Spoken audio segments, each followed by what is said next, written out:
Mark Heras and Ina Asisto. Hello. Hello. Hello, good morning. Morning po. Good morning. Talagang together forever, ah. Hindi niyo pa suot yung t-shirt yung... Hindi. Alright. Good morning, please sit down. Okay, honey. Lahat pag-uusapan natin sa episode na ito. Ang career, love life, at kung ano-ano pa. Lahat malalaman natin yan sa pagbabalik ng... Love TVCs! Career naman niya. Ay, bakit ganyan? Automatic ka pong ang mahula ko kay Miss Ina. Pakinggan po ito. Anyway, nakikita ko, i-continuous mo lang iyong gustong gawin. Kasi nakikita ko minsan napipigil ka. Kasi ayon sa iyong mga tarot cards na lumalabas dito, may mga time na marami kang inaalala sa buhay. Pero sinasabi dito, hindi ito magiging hindrance sa'yo. Ang importante, kung ano ang nilalaman ng puso mo at isipan mo, gawin mo lang. Kasi nakikita ko sa kanya, more may improvement siya sa kanyang talent. Kailangan dagdagan mo pa ang isang improvement sa pamagitan ng iyong pag-aaral. Yun ang importante sa darating na taon sa iyo. Mag-i-improve ka. Good luck. 25 seconds. Wow. Okay, Ina, ano masasabi mo doon pagdating sa... Pinabutan din ako kasi po, plano ko talaga next year, bumalik talaga ako sa school ulit dahil ayoko talagang itigil.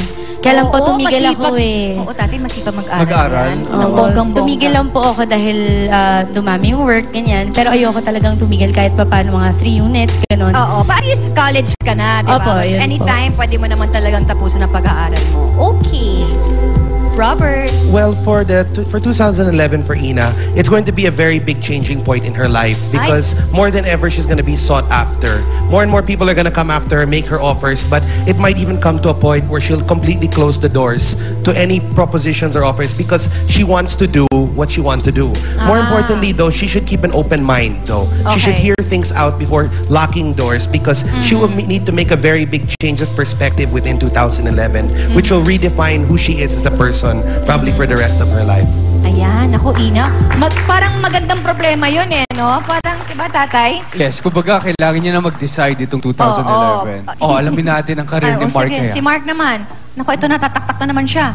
Go, Mr. Itaktak. Ito kasi ang significant ko pangpalinis daw. Ito pangpalinaw ng oras ng sige, ating mga orasan guest. ka na. But the important naman kay Mark, nakita ko, may pagbabago na ikagugulat ng lahat. Ako nag-announce na kasi nakikita ko sa kanya yung rechange na sinasabi sa kanyang career. Importante kay Mark ang pag-iingatan niya una-una sa lahat, yung health niya. Ang specific na nakikita ko sa kanya sa stomach niya. So maging maingat siya kasi siguro kailangan niya ipahinga kung hindi naman kailangan din na maging siya sa trabaho, lagyan niya ng kunting panahon ng sarili niya. At ang importante kay Mark ngayon nakikita ko, yung pagbabago niya, nararamdaman ko, ang ganda-ganda ng 2011 niya. Mag-i-start ulit siya na buksan ang kanyang mga nakaraan na hindi niya nagawa, gagawin niya ngayong 2011. Good luck, Mark.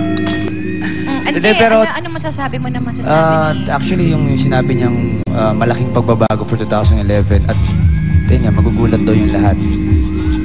Yun din yung last... Nagulat ako nung sinabi niya. Last Sunday lang may nag-interview sa akin kung yun sakto yung sinabi niya. For this coming 2011, sabi ko meron akong pagbabago pero hindi ko sasabihin. Pero pagbabago yun, basta magugulat kayo lahat.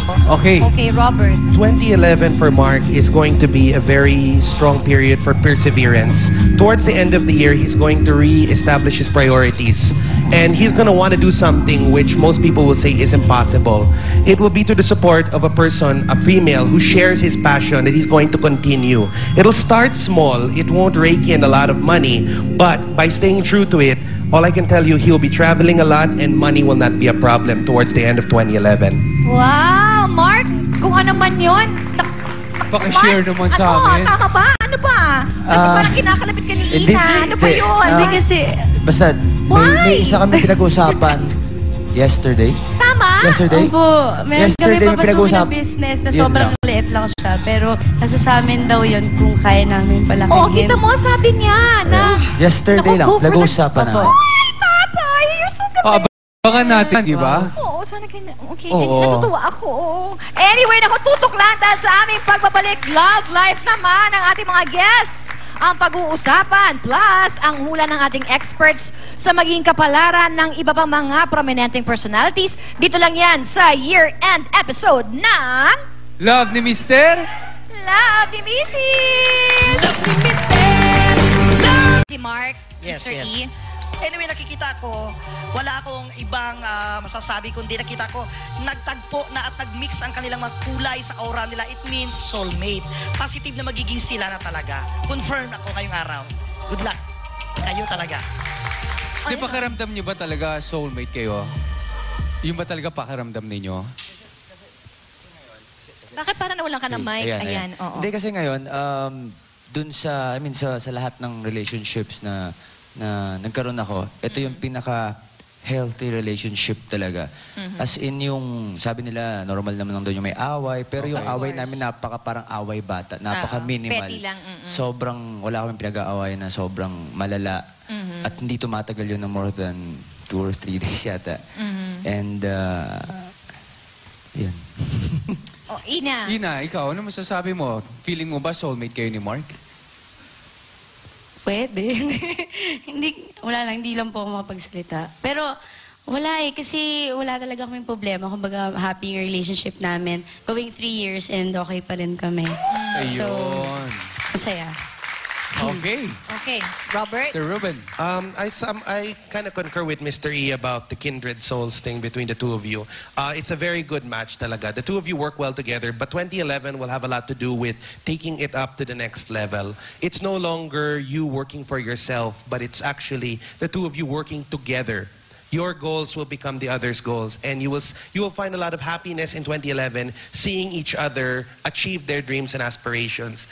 2011 primarily will really be about taking the test of trials and coming out together strong as a couple, and it will bring your relationship to the next level. Wow. So, kayo ba pag nagkakaroon ng decision making, kailangan both parties? So, tama yung sinasabi ni Mr. Ruben. Oo, tsaka kung wala namang problema sa kanila at okay at gano'n ang setup nila, happiness. O, ano masasabi mo Ayun po. Yun din, kasi kami, kahit anong decision yung gusto namin gawin, kahit for career, for personal life, for Sinasabi niyo sa any isa't problems, talagang kailangan nagsasabi kami, hindi kami nagde-decide mag-isa. Like, kahit kunyari, sa tingin mo ba kailangan kung, actually kahit sa... Kahit simpleng bagay lang. Kahit sa mga pananamit, okay ba yung suot ko? Parang gano'n. I mean, talagang kailangan kami yung nagde-decide pareho. Alright! Marami pang predictions na bibitawan ng ating mga experts tungkol sa iba't ibang mga celebrities, mga predictions na di nyo dapat ma-miss. Kaya tutok lang dahil magbabalik pa rin ang Love ni Mister.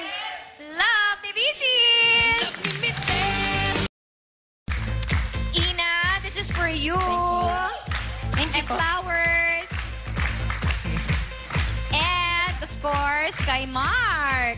Ayan, maraming salamat. Thank you again, Mr. E and Robert. Thank you so much. The honor's ours. Guys, maraming salamat and Happy New Year! Thank you po. Happy New Year. Okay, magpapatuloy.